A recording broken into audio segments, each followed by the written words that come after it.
You know what's hilarious? We use the phrase worth your salt like it's some quaint old saying. But here's the thing, people used to literally murder each other for this stuff. This is salt, and this is its body count. Look around your kitchen. See that little shaker, that innocent looking white powder? Congratulations, you're holding what used to be the most dangerous substance on Earth. Not because it's toxic, not because it's explosive, but because humans will do absolutely anything to control it. We're talking about a mineral so valuable that entire civilizations rose and fell based on who had the biggest pile.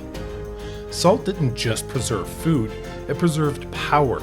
And when you control something everyone needs to survive, well, let's just say history gets messy fast. So buckle up, because we're about to explore how a kitchen staple became humanity's most blood-soaked obsession. Let's start with Rome, because of course we're starting with Rome. These guys turned salt into the world's first subscription service, except if you canceled, you died of starvation. Roman legions marched on salt rations, not just because it kept their food from rotting, but because without it, they'd literally waste away. The human body needs sodium to function, and back then, salt was the only reliable resource. And here's where it gets interesting. Some historians claim Roman soldiers were paid in salt, hence salary. Others say that's complete nonsense, but you know what's not nonsense? The Via Salaria, literally Salt Road, one of Rome's most important highways. This wasn't just a road, it was Rome's lifeline. Control the salt roads, control the empire. And boy did they control it. Jump ahead to medieval Venice. These crafty merchants figured out something brilliant. Why fight over salt when you can monopolize it? Venice became Europe's salt dealer, and like any good dealer, they made sure their customers stayed hooked. Venetian salt merchants were basically the medieval equivalent of tech bros, except instead of disrupting industries, they were disrupting entire food systems. They cornered the Mediterranean salt trade so effectively that other cities had to pay whatever Venice demanded. But the most insane salt economy? Africa. In the Sahara, salt was so valuable it was traded pound for pound with gold. Think about that. You could literally exchange your weight in salt for your weight in gold. Camel caravans would trek across the Sahara carrying salt slabs because controlling salt deposits meant controlling trade routes. Cities like Timbuktu became wealthy not because of gold, but because they sat on the salt highways. And who do you think was doing the actual mining? Spoiler alert, it wasn't the healthy merchants. Salt mining was brutal, dangerous work often done by enslaved people or prisoners. The irony? The very thing that preserved life was destroying the lives of those who extracted it. By the 1700s, European governments had discovered something beautiful. Salt was the perfect thing to tax. Everyone needed it, no one could make it themselves, and if you tried to avoid it, you'd literally die. Enter the gabelle, France's salt tax, and quite possibly the most hated policy in human history.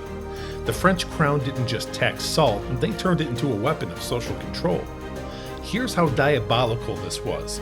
The government forced every household to buy a minimum amount of salt every year, whether they needed it or not, at government set prices. From government approved dealers, you couldn't share with neighbors, couldn't buy from anyone else, couldn't even use seawater. Imagine being legally required to buy 10 pounds of salt annually when you only need 2.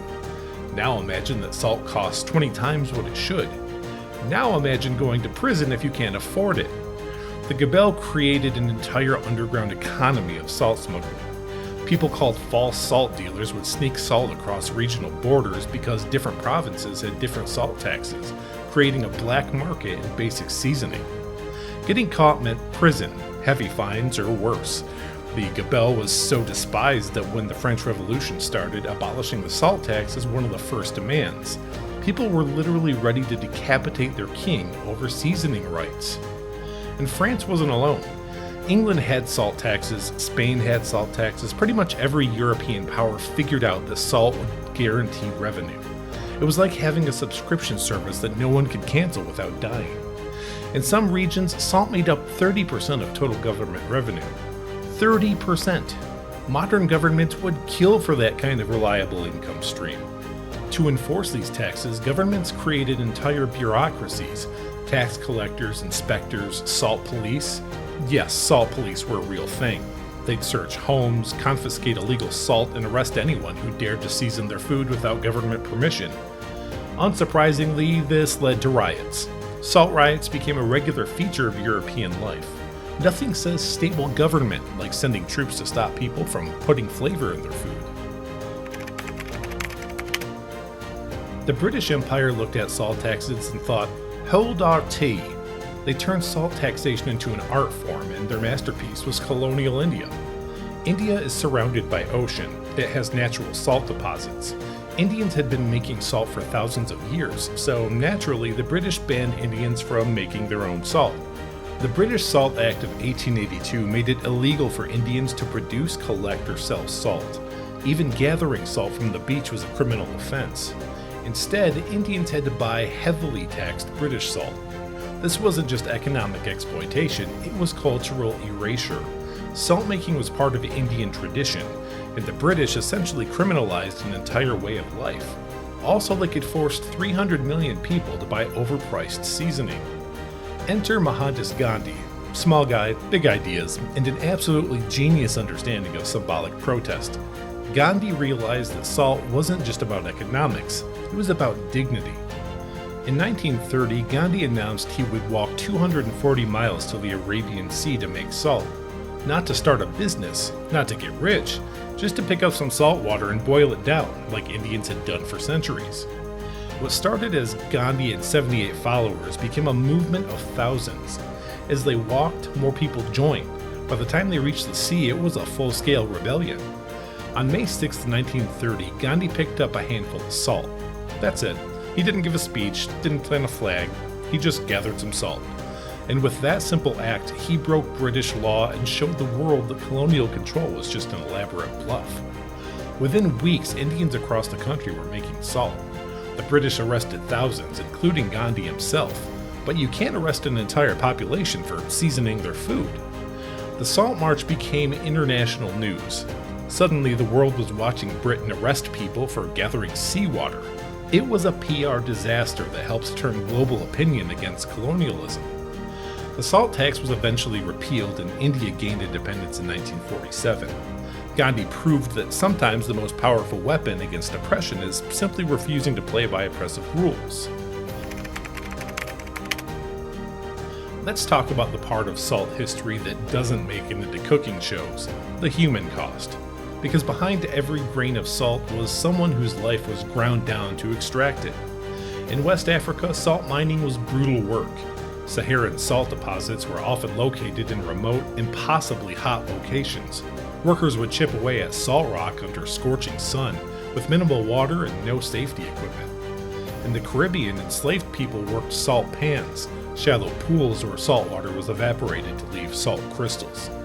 Imagine standing in shallow, briny water for 12 hours a day, under tropical sun, with salt eating away at your skin. European salt works weren't much better. Prisoners, indentured servants, and the desperately poor were forced into salt extraction.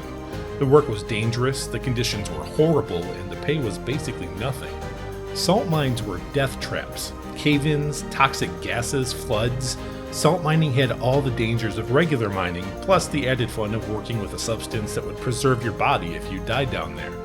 And here's the really dark part. Salt work was often considered skilled labor because it required knowledge of evaporation, crystallization, and preservation.